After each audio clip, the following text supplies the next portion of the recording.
Hey everybody and welcome to Chairman of the Board. Today I'm talking about Trismegistus. Now this is easily my most anticipated game of 2019 for a number of reasons. Number one, it's a dice drafting game, which is probably one of my favourite mechanisms. And number two, it also is from my favourite designer, or one of my favourite designers, Daniele Tascini. I've loved all of his games without exception, so naturally my expectations were sky high. And furthermore, this game was touted as his most heavy game yet, or his most complex game yet, which again piqued my interest because his games tend to be very well designed, very streamlined. So I was interested to see what kind of extra injection of complexity he was going to put into the game, but still have his kind of flavour and feel of the game maintained. So as I said, the game is a dice drafting game. The theme is this alchemist kind of theme where you're trying to manipulate ingredients in order to make potions and formulas and stuff like that in order to score points.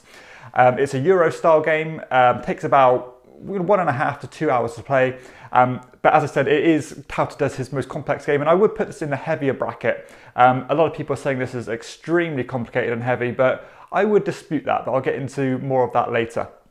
So the actual core mechanisms of the game is actually pretty simple. As I said, it's a dice drafting game, so you're going to just pick a dice and then use that dice for that die for a number of different reasons.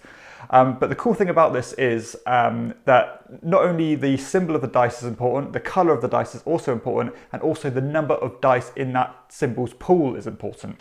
So you've got these three different bits of information that almost pull you in different directions, and that can really be a thought-provoking process in deciding which die you're going to pick that turn to get the most benefit out of it.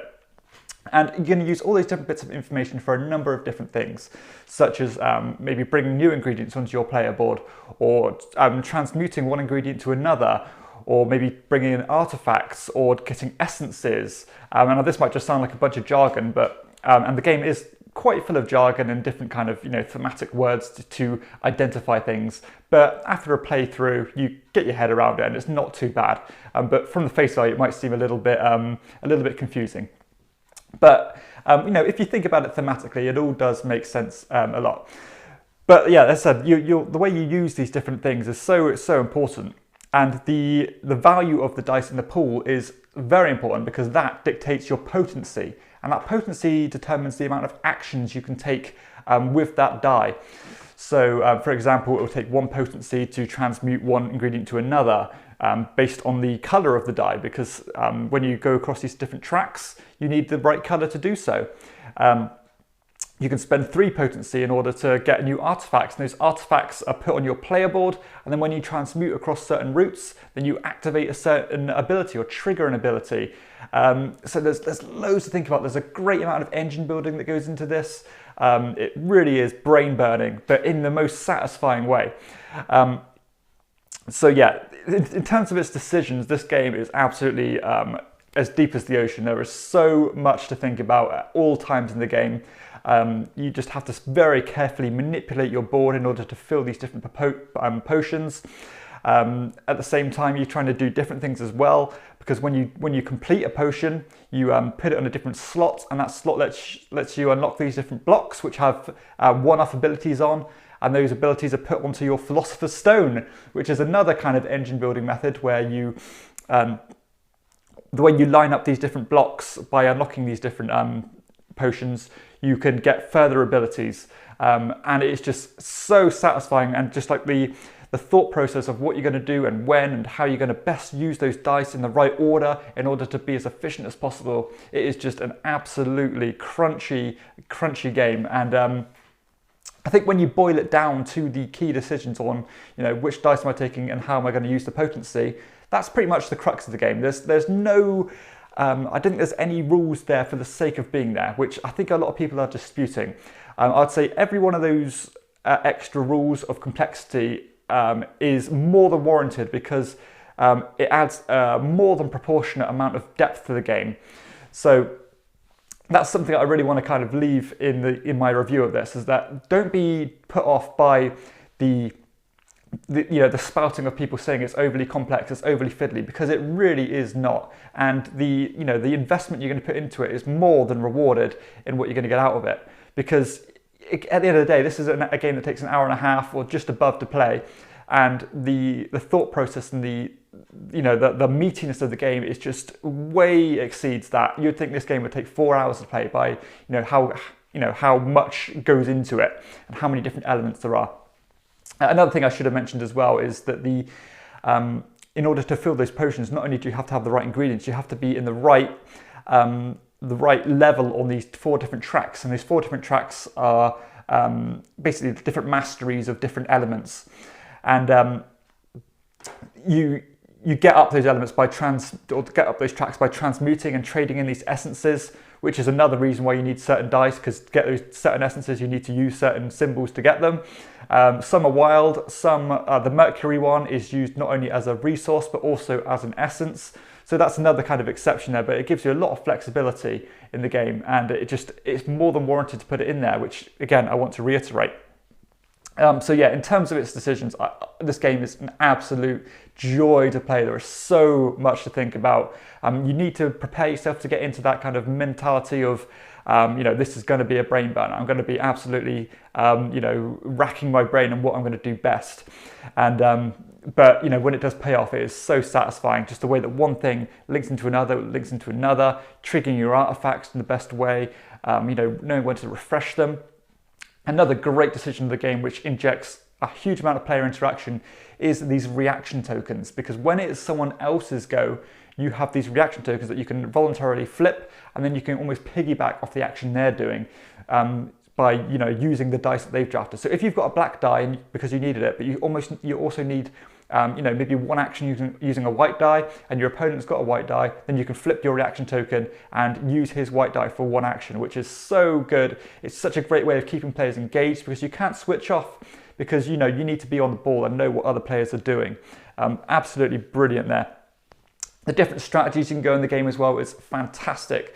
Just loads of different ways to get points. Are you going to use the artifacts to your advantage? Are you going to focus on these publications, which are basically, as you accumulate different cards and different artifacts, they have different symbols on them. And by having those symbols at the end of the game, you unlock further endgame scoring by catering to those artifacts, to those publications. Absolutely brilliant idea. Are you going to focus on the big meaty experiments, the masterpieces, or are you going to get the small little ones and try and unlock those and get more of your Philosopher's Stone gun? Are you going to pay gold, which is a wild resource, in order to unlock more Philosopher's Stone? Because the points you get by filling up the whole block of Philosopher's Stone is absolutely enormous. So again, so many different routes to go down, different things to think about, different approaches to take, which is what you want of a game of this complexity. Now, a lot of people are saying this has the complexity level of like a Vital Lacerda game. I would completely dispute that. I think this has not even reached that level of like fiddliness or those niggly rules. This one is, I think, fits or sits comfortably below that Vital Lacerda level.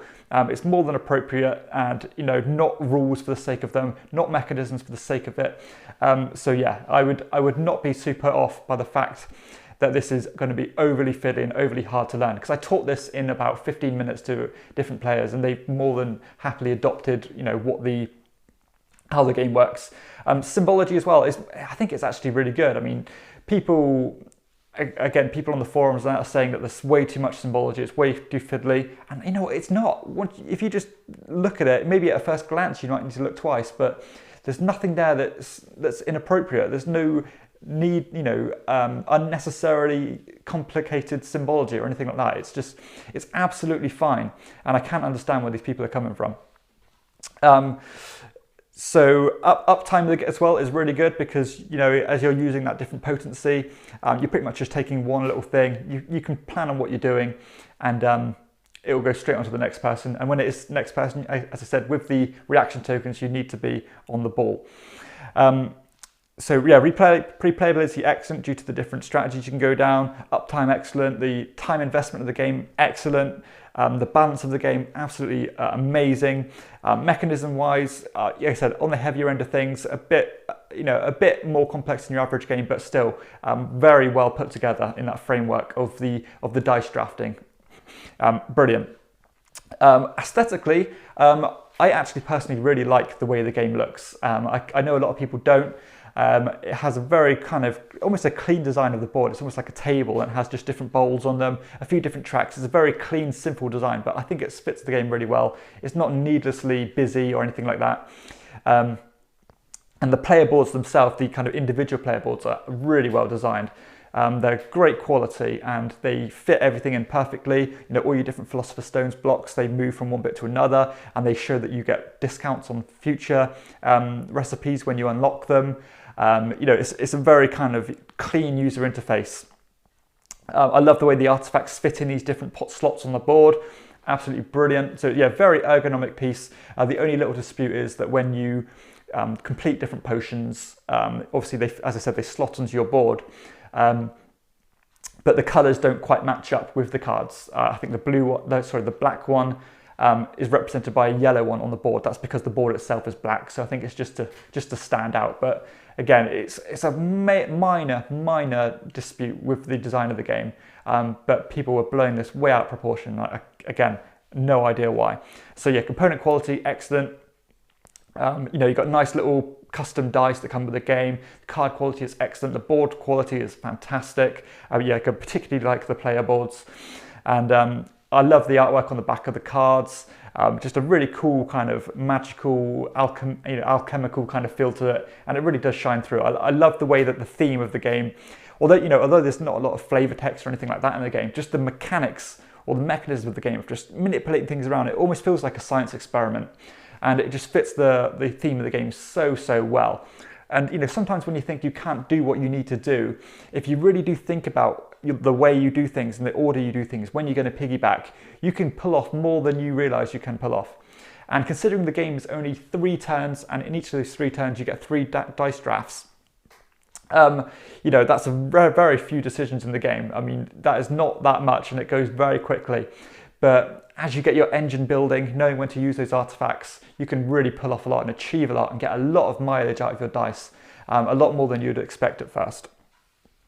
So yeah, this game overall, I was absolutely blown away with it. My expectations were sky high anyway, and this even exceeded that. I love it. It is so much fun, but it is so complex and meaty at the same time. You know, don't get me wrong, you're probably going to have to be in the right mood to play it. Again, it's on the heavier end of things, but I'm so impressed with it. The way that Tascini and I think there's even a new designer on this. I think he's called, forgive me, I forgot his name. Pia Lorenzi, I think. Yeah, I don't think he's a well-known designer or he's not done much before, but this game is it's a masterpiece. I absolutely love it. If you like his games and you want a little bit more crunch to them, check it out. There is nothing here to scare you off. I couldn't disagree more with people who say it's overly complicated and fiddly. Maybe they're people who were more kind of casual gamers and aren't used to these you know, thought-provoking Euro games. Again, this one is not complex for the sake of it. The depth of the game way exceeds the complexity. Great fun. Loads of decisions, great player interaction, a great timestamp. Just, this is one of his best games, and that is saying a lot for me. As I said, I've adored every one of his games, and again, this is top tier. So yeah, this gets a phenomenal rating from me, which is about a 9 out of 10. You know, I rarely give out 9 out of 10s or obviously above, but this one it definitely warrants that, and I can even see this, you know, going maybe even a little bit higher. I think it maybe even slotted into my top 10 games of all time. I've played hundreds of games, so this one really does get my stamp of approval on this one. You know, you need to check it out if you like the Euro games and if you liked any of his other games. Yeah, what more can I say? An excellent, fantastic, amazing game. That's Trismegistus the Ultimate Formula. If you have enjoyed this video, please hit like and subscribe to my channel and check out my other videos too. For everyone else, I'll see you next time on Chairman of the Board. Bye.